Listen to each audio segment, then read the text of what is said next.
À la fin de l'été 1949, le Trauberhof de Rosenheim devint le point de mire de tous.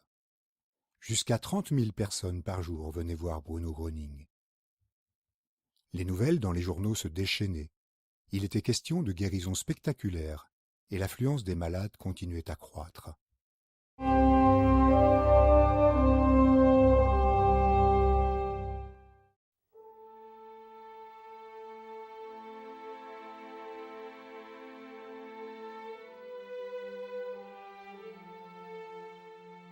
Bruno Gröning est né le 30 mai 1906 à Danzig. Déjà, pendant son enfance et sa jeunesse, des guérisons inhabituelles se produisirent. Des rapports de témoins d'époque existent datant des années 1930, concernant des guérisons de cancer, de diphtérie, de cécité, de surdité et de paralysie. C'est au printemps 1949 que Bruno Gröning a été connu, suite à la guérison à Herford d'un garçon de 9 ans atteint de dystrophie musculaire progressive.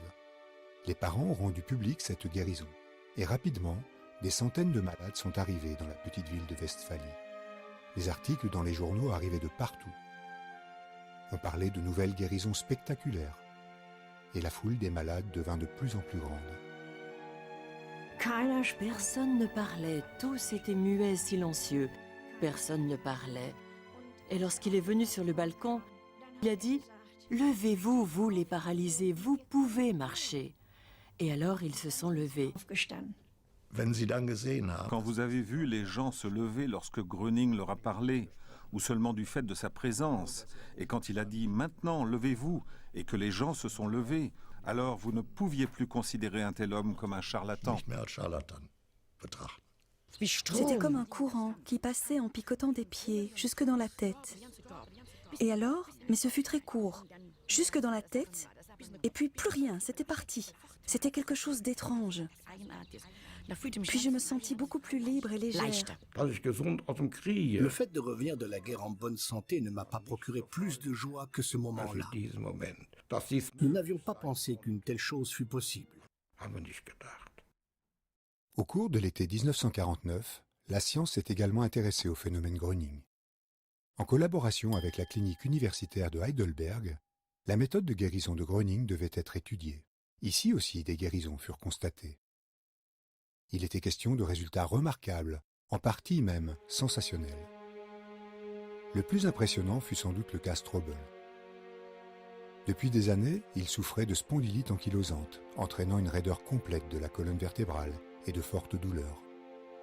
En un temps record, il n'avait plus de douleur et pouvait à nouveau bouger librement. Les scientifiques notèrent comme résultat que Bruno Gröning n'est ni un charlatan, ni un hypnotiseur, ni un docteur miracle, mais un psychothérapeute non médical de grand talent. À la fin de l'été 1949, l'attention publique se concentra sur le haras Trauberhof à Rosenheim. Jusqu'à 30 000 personnes y accouraient chaque jour pour voir Bruno Gröning et espérer qu'il les aide et les guérisse. Ma main s'est paralysée. Je ne pouvais plus porter la cuillère à la bouche. Et cette main paralysée fut soignée, bien sûr. Nous avons fait tout ce qui était possible, mais elle est restée paralysée. Bruno Gröning ne fit que parler aux malades. Il ne les traita pas, mais il leur demandait de ne plus penser à leur maladie et à la place d'écouter leur corps. Il m'a seulement regardé comme ça et je lui ai montré ma main. Et ensuite, je ne sais pas, y avait-il là une table ou quelque chose comme ça? En tout cas, je tenais la main ainsi. Et soudain, mes doigts ont tambouriné. C'était un roulement de tambour, un long moment. Et au même instant, la paralysie avait disparu. Et quand nous arrivâmes à proximité du Trauberhof, d'un seul coup, « Hosanna, Hosanna, Hosanna !» Je l'entends encore comme si j'y étais, c'était bouleversant. Et que s'était-il passé? Une vieille dame, c'était une grand-mère. Elle avait son petit-fils avec elle et elle le poussait dans une voiture. Et d'un seul coup, il s'était levé et marchait.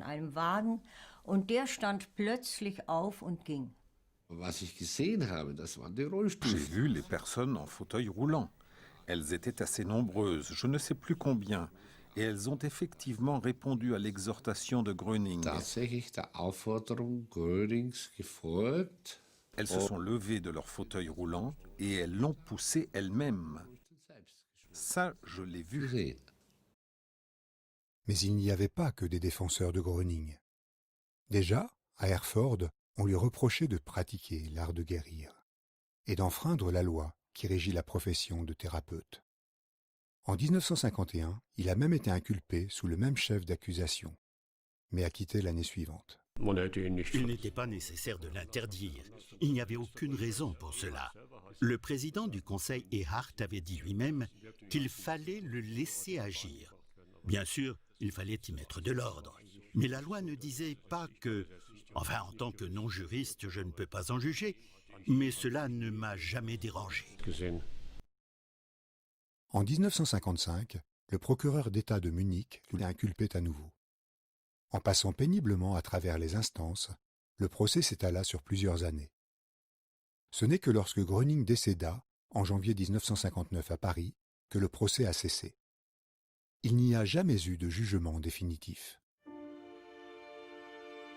Gröning insista toujours sur le fait que ce n'était pas lui qui guérissait, mais Dieu. Dieu est le plus grand médecin.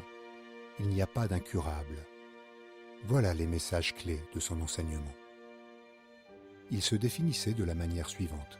Je ne veux être qu'un guide pour les êtres humains, en leur montrant le bon chemin, le chemin vers Dieu. Je veux ramener les hommes à la foi. Je ne questionne personne au sujet de sa religion ni de sa nation. Un être humain est un être humain. Il n'y a pas de différence. Et ne dites jamais que je vous ai guéri. Non, je ne suis qu'un intermédiaire, rien de plus. Un minuscule transformateur. Celui qui a reçu de l'aide, qu'il remercie Dieu. Je ne suis rien. Dieu est tout.